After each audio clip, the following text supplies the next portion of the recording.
رضي الله عنه وعن المسلمين أواخرهم فقال صح رسول الله صلى الله عليه وسلم والمسلمون فأعرضنا عليه فقال التعقل صح رسول الله صلى الله عليه وسلم والمسلمون.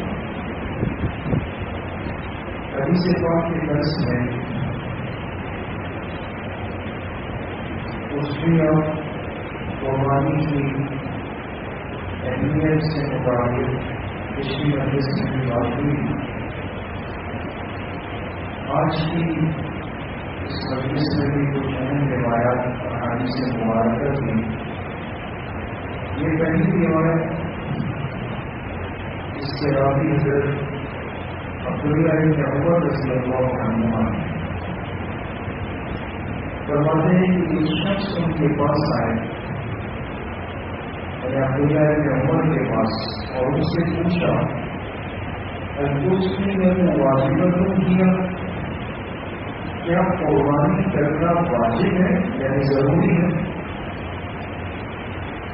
فقال حضرت عبداللہ بن عمر رضی اللہ عنہما نے جواب دیا صح رسول الله صلى الله عليه وسلم والمسلمون. آپ علیہ السلام نے بھی قربانی فرمائی اور باقی امت مسلمہ بھی قربانی کرتی ہے. یہ جواب. اب اور کیجیے گا سارے کا سوال کیا ہے؟ کیا قربانی واجب ہے یعنی ضروری ہے؟ اب ان کو لگا کہ شاید نظر فرمائیں گے کہ ہاں یا نہیں، لیکن انہوں نے فرمایا کہ آپ علیہ السلام نے بھی قربانی کی اور مسلمان بھی قربانی کرتے. ان کو لگا کہ شاید عبداللہ بن عمر رضی اللہ عنہما صحیح نہیں سمجھے. انہوں نے دوبارہ سوال دہرایا کہ کیا قربانی واجب ہے؟ فقال اب انہوں نے جواب میں فرمایا التعقل کیا تم نے سمجھ نہیں، تم میں عقل نہیں ہے کہ میں تم سے کہہ رہا ہوں کہ صح رسول اللہ صلی اللہ علیہ وسلم اور مسلمون کہ آپ علیہ السلام نے بھی قربانی کروائی اور مسلمان کی قربانی کروائی. لیکن ان کو اشارہ کر دیا کہ کسی کام کے ہونے کے لیے اور اہتمام کے لیے ہمیں اتنی بات کافی ہے کہ اللہ کے پاس پیغمبر علیہ السلام نے اس عمل کو پابندی کے ساتھ کیا. اس سے کیا پتہ چلا کہ کسی شخص کا یہ تقاضا کرنا کہ جی مجھے قرآن میں لکھا ہے کہاں لفظ فرض لکھا ہے، مجھے حدیث سے لکھا ہے کہاں لفظ واجب لکھا ہے. بہت سارے اب ایسے لوگ ایسے فتنے ہوتے ہیں کہ جو اعمال سے پیچھے خود بھی ہٹتے ہیں امت کو بھی ہٹانا چاہتے ہیں. ان کے سیرے قسم کے سوالات اور باتیں بھی کر کے وہ کھڑے ہو جاتے ہیں. تراویح پر ان کو اطمینان نہیں ہوتا، قربانی پر وہ مطمئن نہیں ہوتے، زکات پر وہ مطمئن نہیں ہوتے، کئی چیزیں ہوتی. تو حضرت عبداللہ بن عمر رضی اللہ عنہما نے جواب میں وہی جواب بتایا، البتہ ناراضگی کے ساتھ یہ کہا کیا تمہیں سمجھ نہیں، میں تم سے کہہ رہا ہوں کہ آپ علیہ السلام نے بھی کرنا اور مسلمان بھی کرتے ہیں. اب اگر تم حضور علیہ السلام کے امتی ہو، ان کی اتباع کرنا چاہتے ہو اور مسلمان ہو تو نہیں کرتے. بات سمجھ میں آئی؟ اس لیے قربانی کا عمل آپ جانتے ہیں کہ اس امت کے صاحب استطاعت لوگوں پر قربانی کیا ہے؟ واجب. اور واجب اس عمل کو کہا جاتا ہے کہ جو ضروری ہو، اگر انسان اس کو ترک کر دے گا تو اس کا گناہگار ہوگا اور اس کی تیاری کرنی پڑے گی. جیسے وطر کی 3 رکعتیں آپ نے پڑھی، وطر میں تو وطر واجب ہے. تو مسئلہ آپ بننا چاہتے ہیں کہ خدا نخواستہ کسی سے عشاء کی نماز رہ جائے، قضا ہو گئی، اگلے دن وہ اپنی عشاء کی قضا کرنا چاہتا ہے تو وہ کتنی رکعتیں پڑھے؟ 4 رکعتیں اور 3، اس کے لیے ضروری پھر سنت نہیں پڑے گا، اس لیے کہ سنت کا ارادہ ہے، سنت کی قضا نہیں اور سمجھ تمہارے یہاں قربانی ایک واجب ہے، اس لیے اس سے باقاعدہ اہتمام، اس کی ترتیب، جس کے راوی حضرت براء بن عازب رضی اللہ عنہ، یہ بھی بڑی اہم روایت ہے، فرماتے ہیں خطبنا رسول اللہ صلی اللہ علیہ وسلم فی یوم نحر، ہمیں حضور علیہ الصلاۃ والسلام نے خطبہ دیا یوم النحر، یوم النحر کہتے ہیں قربانی کے پہلے دن کو، 10 ذو الحجہ کو ہمیں خطبہ دیا یعنی عید کا، فقال، اس خطبے میں آپ نے ارشاد فرمایا لا یذبحن احدکم حتی یصلی، تم میں سے کوئی اس وقت تک قربانی کا جانور ذبح نہیں کر سکے گا جب تک وہ عید کی نماز نہ پڑھ لے۔ بات سمجھ گئے؟ اور مسئلہ بھی یہی ہے کہ جہاں عید کی نماز ہوتی ہو، یعنی شہر ہو، فنائے شہر، اطراف شہر ہو، یا قریہ کبیرہ بڑا گاؤں ہو جس میں جمعہ عیدین ہوتے ہو، ایک ہوتا ہے قریہ صغیرہ چھوٹا گاؤں، چھوٹے گاؤں میں جمعہ بھی نہیں، چھوٹے گاؤں میں عیدین بھی نہیں، تو وہ گاؤں کے لوگ جہاں نہ جمعہ ہے نہ عید کی نماز ہے، ان کی قربانی کا وقت کب شروع ہو جاتا ہے؟ فجر کے بعد سے۔ وہ عید کی نماز تو ہے نہیں ان پر، تو مدینہ منورہ تو چونکہ شہر تھا، تو آپ نے فرمایا جب تک نماز نہ پڑھ لو کسی کی قربانی نہیں ہوگی۔ قال، حضرت برا فرماتے ہیں فقام خالی، اس مجمع میں میرے ماموں بھی تھے، وہ کھڑے ہو گئے۔ فقال، اور انہوں نے جب بات سنی تو کہنے لگے یا رسول اللہ، اے اللہ کے رسول صلی اللہ علیہ وسلم، ھذا یوم اللحم فیہ مکروہ، یہ تو ایک ایسا دن ہے کہ جس میں پھر گوشت سے انسان کو دوری سی پیدا ہو جاتی ہے۔ آپ بات سمجھے دوست، ایک چیز جب کثرت کے ساتھ ہوتی ہے نا تو دل بھر جاتا ہے۔ اب عید کے دن آپ دیکھیں نا، ہر آدمی جانور کاٹ رہا ہے، آپ بھی کاٹ رہے ہیں، گوشت اٹھا رہے ہیں، گوشت رکھ رہے ہیں، گوشت بنا رہے ہیں، گوشت لے جا رہے ہیں، تو لے جاتے کھانے تک دل بھر جاتا ہے انسان کو، یا ایک دفعہ کھایا تو اب موڈ نہیں ہو رہا، تو ان کا تو گوشت کی کثرت ہے، پھر وہ طلب نہیں رہتی۔ تو انہوں نے کیا کیا، حضرت برا کے ماموں نے کیا کیا تھا، وَإِنِّي عَجَّلْتُ نَسِيكَتِي لِأُطْعِمَ أَهْلِي وَأَهْلَ دَارِي وَجِيرَانِي، کہ میں تو اپنی قربانی کا جانور ذبح کر چکا ہوں، مجھے تو نہیں پتا تھا مسئلے کا، میں تو ذبح کر چکا ہوں، تاکہ میں اپنے گھر والوں کو، اپنے خاندان کو اور اپنے پڑوسیوں کو کھلا دوں۔ تو جانور ذبح بھی ہو چکا ہے، بٹ بھی چکا ہے، جا بھی چکا ہے، اب کیا ہوگا؟ قال، آپ علیہ الصلوۃ والسلام نے فرمایا فَأَعِدْ ذَبْحَكَ بِآخَرَةٍ، اس کے بدلے میں تمہیں دوسری قربانی کرنی پڑے گی۔ بات سمجھ گئے؟ اگر قربانی واجب اور ضروری نہیں ہوتی، اس کے اعادے کا، اس کے دہرانے کا حکم نہیں ہوتا دوستو، دوسری قربانی تمہیں کرنی پڑے گی۔ اس سے پتہ چلا کہ اگر کسی نے قربانی کے وقت کا لحاظ نہیں رکھا، دھیان نہیں رکھا، اور وقت سے پہلے کر دی یا 3 دن گزرنے کے بعد کر لی، تو وہ قربانی اللہ کے ہاں معتبر نہیں، قابل قبول نہیں۔ اس بندے کو اس کی جگہ دوسری قربانی کا انتظام کرنا پڑے گا۔ تو شریعت ایک منظم زندگی ہے دوستو۔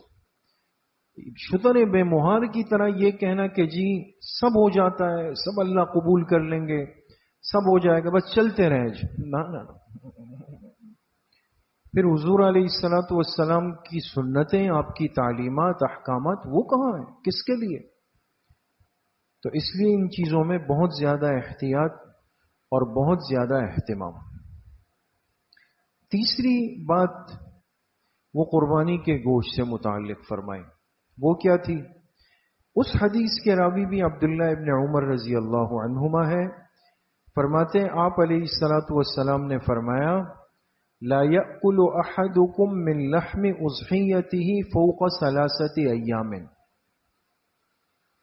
تم میں سے کوئی شخص اپنے قربانی کا گوشت 3 دن سے زیادہ نہ رکھے. یعنی 3 دن کے اندر قربانی کے گوشت کو کیا کرے؟ ختم کر، اس کو سمیٹ لے. تو پریشان نہ ہو ساتھی، بات ابھی آدھی ہے. اب دیکھیں اس حدیث مبارکہ سے ایک نقطہ سامنے آیا، ایک ترتیب سامنے آئی کہ شریعت کا مزاج وہ احوال کے اعتبار سے اس میں تبدیلی آتی رہی ہے. اب ابتدائے اسلام میں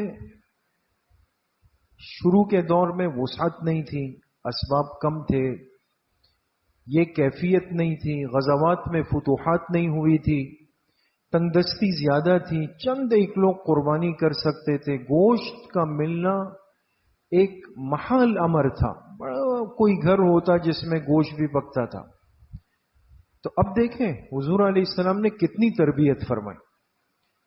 اب ایسے موقع پر اگر قربانی کرنے والا اپنی قربانی کا گوشت لے جا کے کہ یہ تو میری ہے، میں نے مال خرچ کیا، جا کے گھر میں محفوظ کر لیتا، تو وہ باقی کمزور طبقہ پھر اسی طرح رہ جاتا. جبکہ قربانی تو ایثار ہے، دوسرے کی غمخواری ہے، ہمدردی ہے، خیال رکھنا ہے، پھر گوشت جا کے محفوظ ہو جاتا. آپ نے حکم دیا کہ 3 دن آخری حد ہے، لہذا 3 دن میں قربانی کے گوشت کو پورا کرو. اب دیکھیں اس وقت تو یہ چیزیں نہیں تھی سنبھالنے والی، بہت زیادہ ہوتا تھا. آج بھی ہمارے گاؤں دیہات میں جو بعض علاقے ساتھی بتاتے ہیں وہ گوشت کو خشک کرتے ہیں تاروں میں لگا کے اور ایک کیفیت کے ساتھ، تو محفوظ کرنے کا ایک طریقہ ہے. تو اب وہ آسان چیزیں نہیں ہیں. تو جب یہ حکم آیا تو ظاہر سی بات ہے 3 دن تو گوشت نہیں رکھا جا سکتا، تو بانٹنے کا عمل شروع ہوتا. بھائی ہر ایک کا خیال رکھا جائے تاکہ گوشت 3 دن میں پورا ہو جائے. مزاج امت کو یہ دیا گیا کہ قربانی کے اندر ہر ایک کا خیال رکھا جائے گا. سمجھ میں آ گئے؟ لیکن عبداللہ ابن عمر ہی کیا فرماتے ہیں رضی اللہ عنہما، انما کان النہی من النبی صلی اللہ علیہ وسلم متقدما، یہ ممانعت شروع کی تھی، ثم رخص بعد ذالک، پھر آپ علیہ السلام نے اس میں رخصت دے دی. جب ہر ایک قربانی کرنے لگا، وسعت ہو گئی اور فتوحات ہو گئی، مال غنیمت آنے کا سلسلہ شروع ہو گیا، تو آپ علیہ السلام نے فرمایا اب تمہاری مرضی ہے کہ اب اس کو جتنا رکھ سکتے ہو رکھ لو. تو اب اجازت تو امت کے پاس ہے، لیکن بہرحال اخلاقی طور پہ اور ہمدردی کو پیش نظر رکھتے ہوئے انسان اپنے دائیں بائیں کا، اپنے ماحول کا، اپنے معاشرے کا، اپنے رشتہ داروں کا، اپنے پڑوس کا، اپنے کمزور طبقے کا بھرپور خیال رکھے. ان کی بھی سہولت ہو جائے، اپنے گھر کی بھی سہولت ہو جائے، تو ان باتوں کو بہرحال پیش نظر رکھا جائے. آخری ایک روایت، خود آپ علیہ الصلوۃ والسلام نے جو جانور لیا وہ جانور کیسا تھا؟ دیکھیں اس حدیث کے راوی حضرت ابو سعید خدری رضی اللہ عنہ ہیں. فرماتے ہیں ضحى رسول اللہ صلی اللہ علیہ وسلم بکبش اقرن فحیل، آپ علیہ الصلوۃ والسلام ایسا مینڈھا، ایسا دمبا ذبح فرماتے تھے کہ اقرنا، قرن کس کو کہتے ہیں؟ سینگ کو، سینگ والا دمبا لیتے، اور فحیل جو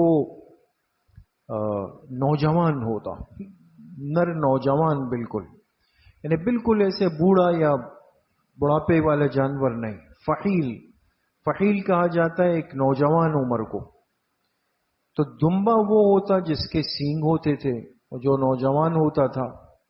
یأکل فی سواد، وہ کھاتا تھا سیاہی میں، یمشی فی سواد، چلتا تھا سیاہی میں، وینظر فی سواد، اور دیکھتا تھا سیاہی میں. یہ تعبیر ہے. کیا مطلب؟ کھاتا تھا سیاہی میں، یعنی منہ سے جانور کھاتا ہے تو اس دمبے کے جو منہ کا رنگ تھا نا اس پہ سیاہ دھبا تھا، اور وہ چلتا تھا سیاہی میں، جانور پیروں سے چلتا ہے تو پیروں کے جو نیچے اس کے بوٹ ہے، جو نیچے کے پیر ہے وہ کالے رنگ کے ہو، اس طرح کا اہتمام ہوتا۔ وَيَنظُرُ فِي سَوَادٍ، اور وہ دیکھتا تھا سیاہی میں، جو آنکھوں کے ارد گرد کے جو حلقے تھے اس میں سیاہ رنگ تھا۔ بات سمجھ گئے؟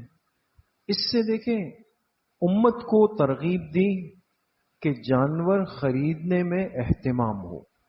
تفصیل سے بات ہوئی پچھلی مجلس میں پیر کے دن۔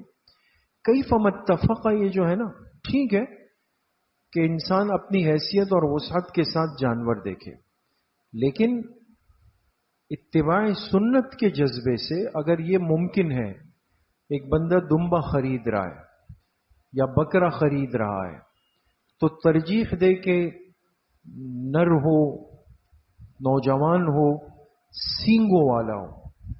بات سمجھ گئے؟ اس پہ میں نے عرض کیا اس دن کہ ہمارے ہاں جو ایک ٹرینڈ چل پڑا ہے، مزاج چلا ہے، جانور کے سینگ گھس گھس کے بالکل اس کو گنجا کر دیتے ہیں کہ بھئی یہ خوبصورت لگے گا، نوجوان لگے گا۔ دیکھیں یہ معاشرے کا مزاج ہے، ہم نے معاشرے کو دیکھنا، اتباع سنت کو دیکھنا۔ سینگ والے جانور کو ترجیح دیں، افضل ہے، سنت ہے، اس کی خوبصورتی ہے۔ دوستو یہ خوبصورتی کو بگاڑا جا رہا ہے ہمارے ماحول میں، خیال کرنا چاہیے۔ تو ایک تو یہ ہے کہ اس کے سینگ ہو، پیدائشی نہیں ہو تو وہ ایک الگ مسئلہ۔ پھر آپ صحابہ سے فرماتے کہ میرے لیے چتکبرا، سفید سیاہ رنگ ملا ہوا جانور اس طریقے کا لے آئے، جس کے منہ میں بھی سیاہ رنگ ہو، آنکھوں میں بھی ہو اور پیروں میں بھی ہو۔ ایک روایت میں کہ وہ جانور بیٹھے تو پیٹ کا جو رنگ ہے یہ بھی سیاہ رنگ کا ہو۔ خلاصے کی بات یہ ہے کہ اس طرح ایک خوبصورت جانور انسان ڈھونڈے اور خوبصورت جانور انسان تلاش کرے، اس پر محنت کرے اور خوب محبت کے ساتھ اس کو کچھ دن پالے اور پھر اللہ کے لیے اس کو قربان کر دے۔ اللہ پاک مجھے بھی آپ سب کو صحیح عمل کی توفیق نصیب فرمائے۔ الحمدللہ رب العالمین، الصلاۃ والسلام